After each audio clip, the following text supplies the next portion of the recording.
think you can think about the new things we're doing in Thief 2 along sort of two major areas. One is I think we're going to end up with a lot tighter design based on our experiences with Thief 1.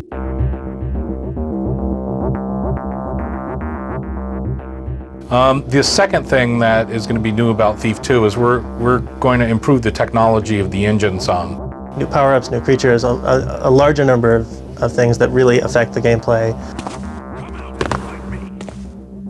Hopefully we'll be able to expand a little bit. Although we don't want to change the nature of sound in Thief. We don't want to have like disco tracks in the background.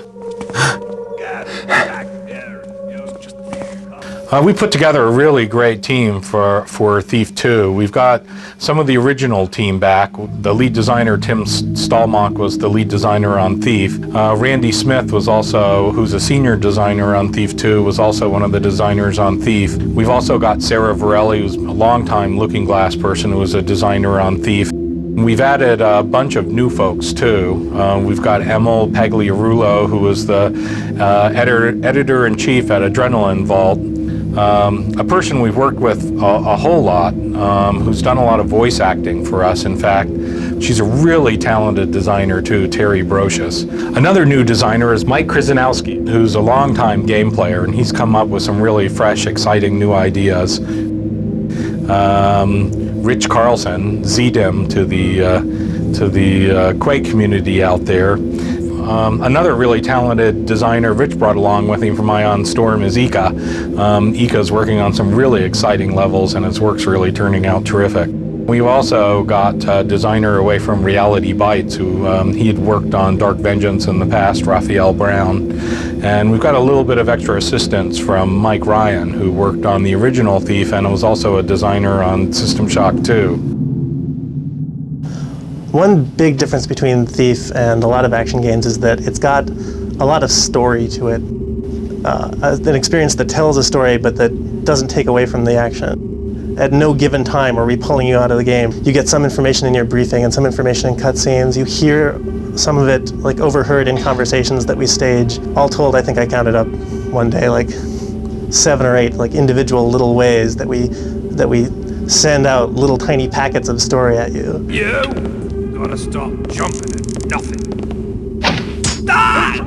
The game concept in Thief was developed in stages. We actually started off with a completely different game, Dark Camelot, where it was this sort of Arthurian setting, but Modred was the hero, King Arthur was this, corrupt despot, and there was this sort of like swashbuckling fight of the underdog against the oppressor.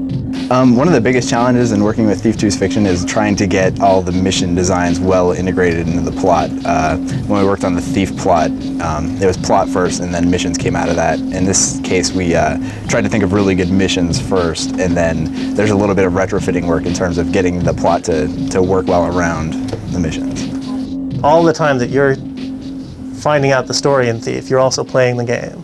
It's integrated. I'm working on a level called Song of the Caverns, and I really can't say too much more about it because it's secret.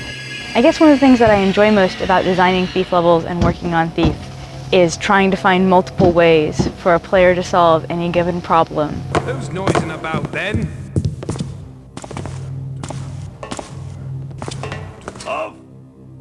There are 3 main artists.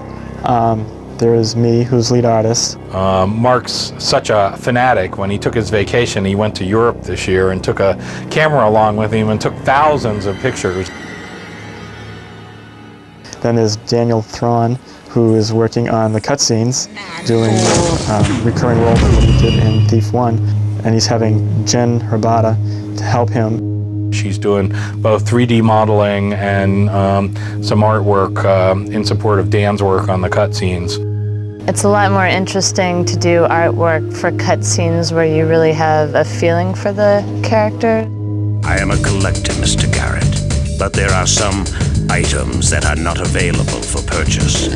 They must be acquired using other means. Matt Gilpin right now is working on, he's the only artist on Thief Gold. Probably the best thing for Thief is it really gives a mood, like a feeling. You have a very good sense of environment. Oh, well.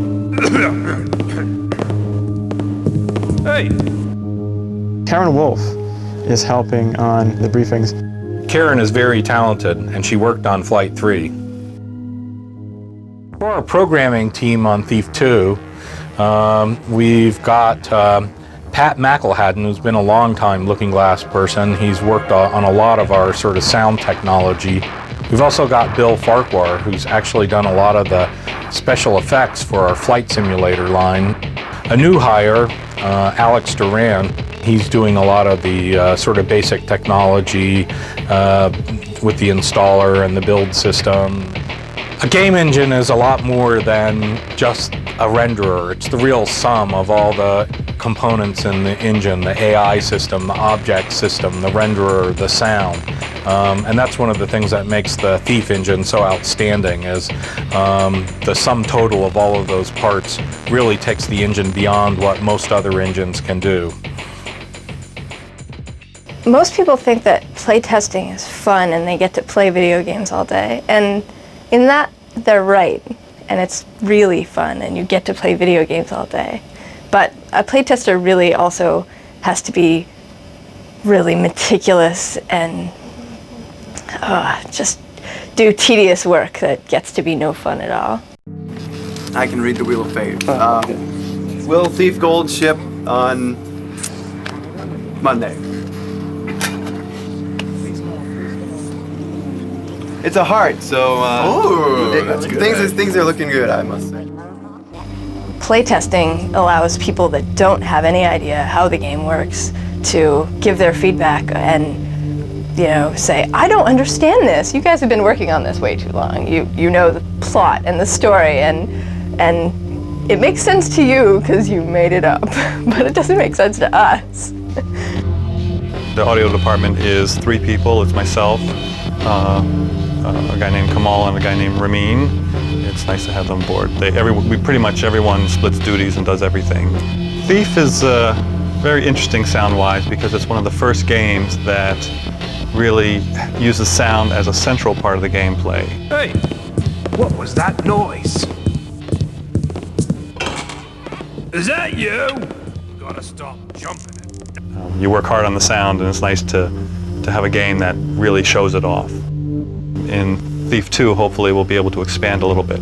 Although we don't want to change the nature of sound in Thief. We don't want to have like disco tracks in the background because it's not appropriate, but hopefully we'll be able to do some more involved things. So after Thief 2, obviously there's talk about Thief 3, there's talk about other sorts of games. Looking Glass, of course, is also famous aside from action-adventure games for fantasy role-playing games, and Thief would be a really natural fit for that. Some games have the kind of like really hit potential where you start seeing the action figure or the comic book. At Looking Glass, we have some tremendous art talent, and great sculptors, great artists, guys who've done comic books before. And I'd like Thief to be the kind of game where you can go down to your local comic book store and pick up the Garrett and Victoria action figures. That'd be great. Someone asked me what I do. It's like, well, we make little explosion sounds and we write little stupid songs for computer games and you get paid for it. Well, people go, geez, how do I get that job? Working at Looking Glass is like working at a college dorm. You can work any hours you want as long as it's 18 a day. So, Working at Looking Glass is a little bit like being stuck on a long bus ride with 50 of your brothers. I haven't actually worked anywhere else in corporate America except when I was temping as a secretary. It's very different.